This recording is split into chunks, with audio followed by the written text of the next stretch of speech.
अस्सलाम वालेकुम। आज बायोलॉजिकल मॉलिक्यूल्स के लेक्चर नंबर 3 में हम लोग प्रोटीन को स्टार्ट करते हैं। अगर आप लोगों ने पिछले 2 लेक्चर्स नहीं देखे हैं तो वो जाकर देख लें। तो आज हम प्रोटीन से स्टार्ट लेते हैं। तो proteins are the compounds basically having carbon, hydrogen,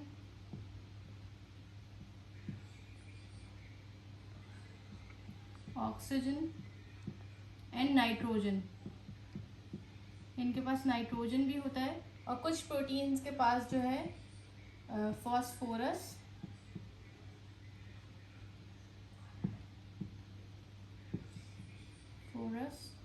और सल्फर भी होता है। Some proteins contain.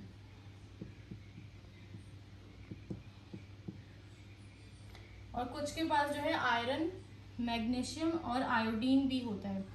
तो ये हमारे पास प्रोटीन क्या होता है ये बता दिया मैंने। बाकी जो प्रोटीन्स हैं वो basically polymer of amino acids होते हैं। Polymer of amino acids. जब बहुत सारे अमाइनो एसिड्स मिलते हैं तो हमारे पास प्रोटीन बनता है। और वो जो पूरी चेन बनती है, जैसे बहुत सारे अमाइनो एसिड्स ये मिल रहे हैं, तो ये जो चेन बन रही है इसको बोलते हैं पॉलीपेप्टाइड चेन। Polypeptide chain. तो किसी प्रोटीन के अंदर सिंगल पॉलीपेप्टाइड चेन भी हो सकती है और एक से ज़्यादा पॉलीपेप्टाइड चेन्स भी हो सकती हैं। अच्छा, मुझे एक बात और बतानी थी कि एक बात आप ये याद रखिएगा कि प्रोटीन जो है ना, मतलब उसके नाम को अगर गौर करें तो उसका मतलब बनता है रैंक फर्स्ट। मतलब कि लिविंग सेल के अंदर सबसे ज़्यादा जो बायोलॉजिकल मॉलिक्यूल होता है ना वो प्रोटीन होता है। अगर हम लोग प्रोटोप्लाज्म वगैरह को हटाकर अगर सेल का वेट करते हैं तो जो ड्राई वेट होता है ना सेल का, वो मोर देन 50% जो है ना प्रोटीन उसमें होता है। अच्छा, आप यहाँ तक नोट करें, फिर हम लोग अपने नेक्स्ट टॉपिक अमाइनो एसिड की तरफ चलते हैं। अच्छा, अब हमारा नेक्स्ट टॉपिक है अमाइनो एसिड्स। अमाइनो एसिड्स बहुत तरह के होते हैं, लेकिन जो प्रोटीन में यूज़ होते हैं ना, तो प्रोटीन में 20 अमाइनो एसिड्स यूज़ होते हैं। प्रोटीन के अंदर रिपीटेडली यूज हो रहे होते हैं प्रोटीन के अंदर 20 अमाइनो एसिड्स। तो जो है अमाइनो एसिड जो है बिल्डिंग ब्लॉक होता है प्रोटीन में। बहुत सारे अमाइनो एसिड्स मिलके प्रोटीन बनाते हैं। तो अमाइनो एसिड का स्ट्रक्चर क्या होता है वो मैं आपको बता देती हूँ, ये याद रखिएगा। एक अल्फा कार्बन होता है, ये अल्फा कार्बन है, इसके साथ हाइड्रोजन अटैच होता है, कार्बोक्सिलिक ग्रुप अटैच होता है, और हमारे पास अमाइनो ग्रुप अटैच होता है। और यहाँ पर आर होता है। आर का मतलब है कि ये रेडिकल है। अब आर की बुनियाद पर जो है ना हमारे डिफरेंट अमाइनो एसिड्स होते हैं। जैसे कि अगर आर की जगह पर एच है तो ये हो जाएगा ग्लाइसिन। इस अमाइनो एसिड का नाम हो जाएगा ग्लाइसिन। और अगर इस एच की जगह CH3 मौजूद है तो ये हो जाएगा एलेनिन। तो ये दो बहुत बेसिक अमाइनो एसिड्स हैं जो याद रखना चाहिए आप लोगों को। तो ये दो तो याद ही रखिएगा। तो ये इस तरह से होता है। ये जो है अमाइनो एसिड का स्ट्रक्चर है। इधर आर मौजूद होता है और फिर डिफरेंट अमाइनो एसिड्स हो जाते हैं। तो ये इसके पास अल्फा कार्बन होता है और ये पूरा स्ट्रक्चर है इसका। अच्छा, अब नेक्स्ट है हमारे पास डाईपेप्टाइड और पॉलीपेप्टाइड। तो जब दो अमाइनो एसिड्स मिलते हैं, जैसे मैंने बनाया हुआ है, मैंने ए जो है ये अमाइनो एसिड को रिप्रेजेंट कर रहा है। तो दो जब अमाइनो एसिड्स मिले तो हमारे पास डाईपेप्टाइड बन गया। और जो इनके बीच की बॉन्डिंग होती है वो पेप्टाइड बॉन्ड या पेप्टाइड लिंकेज कहते हैं। जैसे मैंने कार्बोहाइड्रेट में बताया था कि उनके बीच की बॉन्डिंग ग्लाइकोसिडिक लिंकेज कहलाती है। तो प्रोटीन और अमाइनो एसिड्स के जो बीच में बॉन्डिंग होती है उसे पेप्टाइड बॉन्ड बोला जाता है। और अगर इसी तरह से बहुत सारे अमाइनो एसिड्स मिलते रहेंगे तो एक पॉलीपेप्टाइड चेन बन जाता है। मैंने नीचे एग्जाम्पल दी हुई है, जैसे कि ग्लाइसिन और एलेनिन मिले हैं तो जो है हमारे पास एक डाईपेप्टाइड बना है, ग्लाइसिल एलेनिन। हमारे पास अमाइनो एसिड के दो टर्मिनल्स होते हैं। एक होता है एन टर्मिनल जो अमाइनो ग्रुप का होता है, एन टर्मिनल भी बोलते हैं इसे, एन टर्मिनल एंड। और एक कार्बोक्सिलिक की तरफ होता है हमारे पास सी टर्मिनल एंड। तो जब हमारे पास एक अमाइनो एसिड से दूसरी अमाइनो एसिड या बहुत सारे अमाइनो एसिड्स जब मिलते हैं तो वो सी की तरफ से ऐड हो रहे होते हैं। मतलब सी वाली साइड से, सी टर्मिनल एंड से एन टर्मिनल एंड मिल रहा होता है। मतलब सी में एन टर्मिनल मिलता है। मैं नीचे आपको बना के दिखा देती हूँ। जैसे कि एक NH2 है, CHR, C डबल बॉन्ड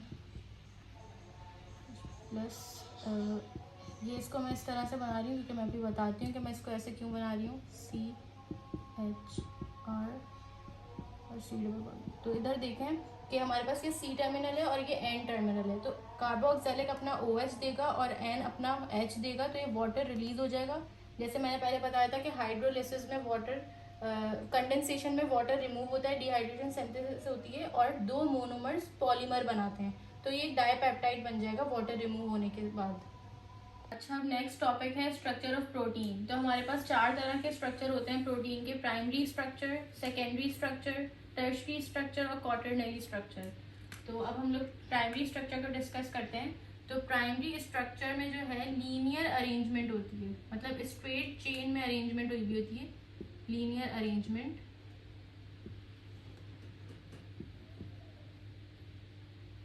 इस तरह से लीनियर अरेंजमेंट हुई हुई होती है।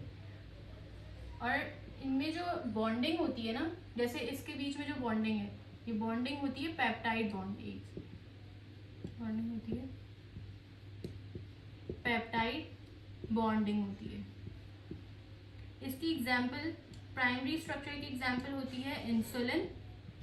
इंसुलिन एक 51 अमाइनो एसिड्स वाला प्रोटीन होता है। 51 अमाइनो एसिड्स होते हैं इस स्ट्रक्चर के अंदर, 51 अमाइनो एसिड्स होते हैं। इसमें पेप्टाइड बॉन्डिंग होती है, प्राइमरी स्ट्रक्चर लीनियर अरेंज हुआ होता है। इसकी एग्जाम्पल याद रखिएगा, बाकी आगे मैं सेकेंडरी स्ट्रक्चर बताती हूँ।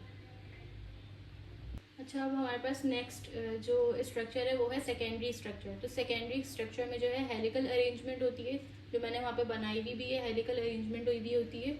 और जो सेकेंडरी स्ट्रक्चर में जो बॉन्डिंग होती है इन अमाइनो एसिड्स के बीच में, तो ये हाइड्रोजन बॉन्डिंग होती है। हाइड्रोजन बॉन्डिंग इस स्ट्रक्चर को मतलब कायम रखती है। और अल्फा हेलिक्स और बीटा प्लेटेड शीट इसकी एग्जांपल्स में आते हैं। और हेयर्स जो है इसकी एग्जांपल होती है, जो मैंने आपको पहले भी बताया कि एग्जांपल्स याद रखें, या एमसीक्यूज में पूछा जाता है कि कौन सी किसकी एग्जांपल है। अब स्ट्रक्चर ऑफ प्रोटीन की थर्ड टाइप है टर्शरी स्ट्रक्चर।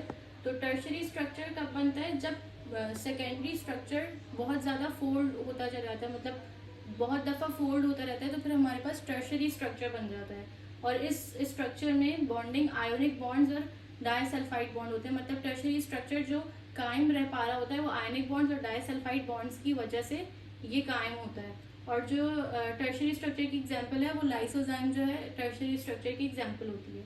फिर हमारे पास फोर्थ टाइप आ जाती है, फोर्थ स्ट्रक्चर आ जाता है क्वाटरनरी स्ट्रक्चर। तो क्वाटरनरी स्ट्रक्चर तब बनता है जब एक या एक से ज़्यादा जो है ना टर्शरी स्ट्रक्चर्स आपस में कंबाइन हो जाते हैं, तो हमारे पास क्वाटरनरी स्ट्रक्चर बन जाता है।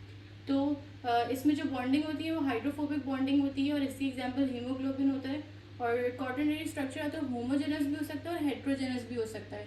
अगर तो जो बहुत सारे टर्शरी स्ट्रक्चर्स मिल रहे हैं वो एक जैसे होंगे तो होमोजेनस हो जाएगा, और अगर अलग अलग होंगे तो हेट्रोजेनस क्वाटरनरी स्ट्रक्चर होता है। अच्छा, जो मैंने आपको स्ट्रक्चर ऑफ प्रोटीन्स बताया है, तो उसमें मैंने कहा कि मैं आप लोगों को इसकी ज़रा सही डायग्राम से भी समझा दूँगी किस किस तरह के स्ट्रक्चर्स होते हैं। जो ये वाला है हमारे पास, ये इसका प्राइमरी स्ट्रक्चर होता है। ये लीनियरली अरेंज्ड होता है, मतलब ये चेन अच्छी खासी लंबी है, जब हम देखेंगे तो ये स्ट्रेट ही होती है। बाकी हमारे पास सेकेंडरी स्ट्रक्चर जो है वो हेलिकल, और जो ये बीटा प्लीटेड इस तरह का स्ट्रक्चर होता है। और जो टर्शरी होता है वो इस तरह से होता है, मतलब बहुत ज़्यादा फोल्डिंग्स वगैरह होती हैं इसमें। और क्वाटरनरी इस तरह का होता है कि जब बहुत टर्शरी स्ट्रक्चर्स मिलते हैं आपस में तो फिर ये वाला स्ट्रक्चर बन जाता है। अच्छा, हमारा नेक्स्ट टॉपिक है significance of amino acid sequence. तो अमाइनो एसिड के सीक्वेंस की क्या इंपॉर्टेंस है? तो अमाइनो एसिड के सीक्वेंस की बहुत ज़्यादा इंपॉर्टेंस है कि अगर जैसे ये एक अमाइनो एसिड, मैंने ये पेप्टाइड बॉन्ड बनाया, पूरी पेप्टाइड चेन बनाई, उसमें से अगर हमारा ये वाला अमाइनो एसिड अगर एक भी चेंज हो जाए, जैसे यहाँ पर ग्लाइसिन था और कोई और सा आ जाए, तो पूरा जो इस चेन का फंक्शन है ना वही पूरा चेंज हो जाता है। अब यहाँ पर हम एग्जांपल ले लेते हैं सिकल सेल एनीमिया की। तो सिकल सेल एनीमिया में क्या होता है? एनीमिया में हमारे पास क्या होता है कि पॉइंट म्यूटेशन हो जाती है, मतलब जब एक अमाइनो एसिड दूसरा आके लग जाता है तो उसको पॉइंट म्यूटेशन कहते हैं। तो यहाँ पे जैसे हमारे पास जो नॉर्मल सेल का जो शेप होता है ना वो बायकॉन्केव होता है, डिस्क शेप होता है। Normal blood cell, normal RBC हमारे पास जो है डिस्क शेप होता है। लेकिन सिकल सेल एनीमिया में क्या होता है, और जो है ना आरबीसी में हमारे पास ग्लूटामिक एसिड होता है। ग्लूटामिक एसिड होता है, तो वो जो है ना वेलाइन से रिप्लेस हो जाता है, is replaced by by valine. जैसे अब पूरी सीक्वेंस थी उसमें जहाँ पे ग्लूटामिक एसिड था ना, उसकी जगह वेलाइन आ जाते, तो पूरा हमारे पास आरबीसी का शेप ही चेंज होता है। डिस्क शेप की जगह सिकल, आरबीसी का शेप सिकल शेप होता है, मतलब इस तरह से। एक सेकंड मैं बताती हूँ। सिकल शेप्ड हो जाता है हमारे पास ब्लड सेल्स, सिकल शेप्ड इस तरह से शेप हो जाता है। तो जो है ब्लड फ्लो में जो है मुश्किल होती है, सिकल शेप हो जाता है। तो ये जो है ना इंपॉर्टेंस होती है अमाइनो एसिड के सीक्वेंस की, कि अगर एक भी ऊपर नीचे हो जाए तो पूरा ही फंक्शन ही चेंज हो जाता है।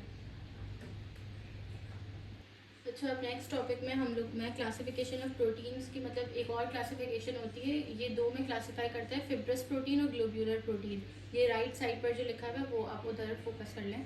तो ये फिब्रस प्रोटीन होता है और ग्लोब्यूलर प्रोटीन होता है। फिब्रस प्रोटीन जो है वो लेंथ जो है ना उसमें ग्रेटर देन होती है ब्रेड। मैंने साइड पे उसकी थोड़ी सी डायग्राम बनाने की भी कोशिश की कि आपको समझ में आ जाए। और फिब्रस प्रोटीन जो है ना वो सेकेंडरी स्ट्रक्चर की फॉर्म में एग्जिस्ट करता है। फिब्रस प्रोटीन इनसॉल्युबल होता है, इलास्टिक होता है और कैन नॉट बी क्रिस्टलाइज। और इसकी एग्जांपल होती है कोलेजन, फिब्रिनोजन एटसेट्रा। मतलब इसमें हमारे पास जो है एक्टिन, मायोसिन, केराटिन वगैरह भी आ जाता है। फिर हम नेक्स्ट आ जाते हैं ग्लोब्यूलर प्रोटीन। ग्लोब्यूलर प्रोटीन में लेंथ जो है ब्रेथ के बराबर होती है और ये जो है ये टर्शरी स्ट्रक्चर की फॉर्म में एग्जिस्ट करता है, सॉल्युबल होता है, इनइलास्टिक होता है एंड कैन बी क्रिस्टलाइज्ड। इसकी एग्जांपल में एंजाइम्स आ जाते हैं, हार्मोन्स आ जाते हैं हमारे पास, एंटीबॉडीज आ जाते हैं, चैनल प्रोटीन्स। तो ये सब ग्लोब्यूलर प्रोटीन की एग्जांपल्स हैं। अच्छा, अब हमारे पास नेक्स्ट टॉपिक है रोल ऑफ प्रोटीन। तो इसमें चार्ट्स वगैरह बने हुए हैं, तो मैंने सोचा मैं आपको डायरेक्ट ये बुक से ही बता दूं। तो देखें, प्रोटीन के जो है दो तरह के रोल्स होते हैं, एक तो स्ट्रक्चर में रोल होता है और एक फंक्शनल रोल होता है। तो हमारे पास मतलब दोनों तरह से प्रोटीन वर्क करता है। तो जो इसके स्ट्रक्चरल प्रोटीन्स हैं वो ये हमारे पास कोलेजन, इलास्टिन, केराटिन, हिस्टोन वगैरह जो है ये इसका स्ट्रक्चर में सारे हेल्प करते हैं। और जो हमारे पास फंक्शनल है ये एंजाइम्स, हार्मोन्स, एंटीबॉडीज़ वगैरह ये सब फंक्शनल प्रोटीन्स होते हैं। तो ये आप लोग पढ़ लिएगा, समझ लिएगा। अगर कुछ नहीं समझ आए तो कमेंट सेक्शन में आप पूछ सकते हैं, मैं इंशाल्लाह जवाब देने की कोशिश करूँगी। आज के हम लेक्चर को इतना ही रखते हैं, फिर इंशाल्लाह आपसे मुलाकात होगी नेक्स्ट लेक्चर में। मैं उसमें लिपिड्स पढ़ाने की, समझाने की कोशिश करूँगी इंशाल्लाह। अगर आपको वीडियो अच्छी लगी हो तो आप लाइक ज़रूर करिएगा और कमेंट सेक्शन में बताइएगा। अल्लाह हाफ़िज़।